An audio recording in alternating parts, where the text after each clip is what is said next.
Peggy 18. Previously on Brotherhood Diaries.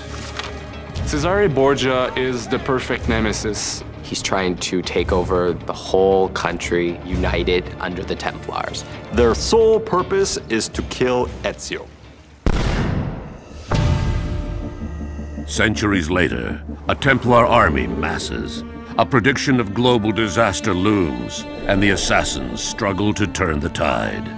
As time runs out, Desmond Miles searches for the path to the secret temples that can save us all. Welcome to Assassin's Creed Brotherhood Diaries.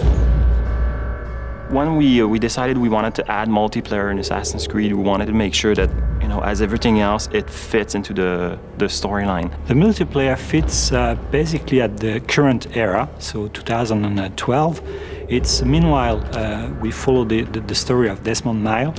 Abstergo is building an army to fight against the assassins. Abstergo intends to create perfect assassins. So they took all the previous test subjects that had been in the Animus, they uploaded the skills from them, and now they're downloading those skills into the Templars. And you get to play as one of them, preparing to fight against the assassins. Of course, Assassin's Creed is first and foremost Desmond Miles' story. He's basically one of the last true assassin on a genetic level that exists in the world, and he gets sucked into this millennia-long conspiracy.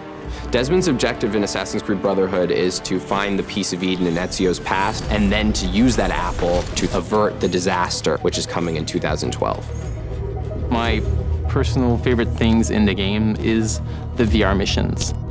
We have the Animus, and it's such a cool machine that we decided, why don't we have Rebecca code training programs for Desmond in the Animus? With that, we can teach the player really advanced moves and then use that in the game.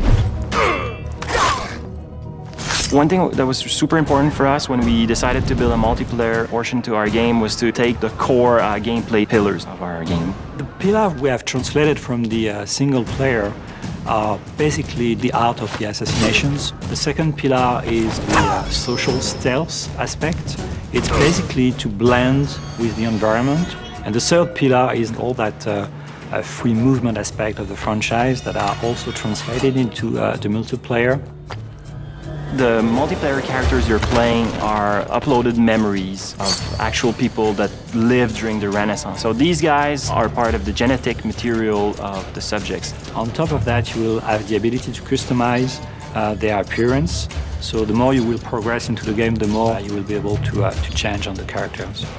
Another really cool aspect is now that it's a person that you're chasing, it's a lot more unpredictable, and they're a lot smarter than any AI that you can ever make.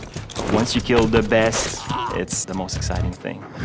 Brotherhood will feature quite a large number of game modes. The first one is what we call the Wanted, where each player has to assassinate another player. And then you have a game mode called Alliance. In this game mode, you have teams of 2 players, and each couple of players has to kill another couple of players. There's a million ways in which you can do cool things in a multiplayer, because it's not about just killing people and the number of francs you have. It's about earning points, and you can have top scores and just brag about it. I think the most important thing, we had to do it smart, and we had to do it very, very deep and very well thought out. I think people will be extremely, extremely impressed with this best Assassin's Creed.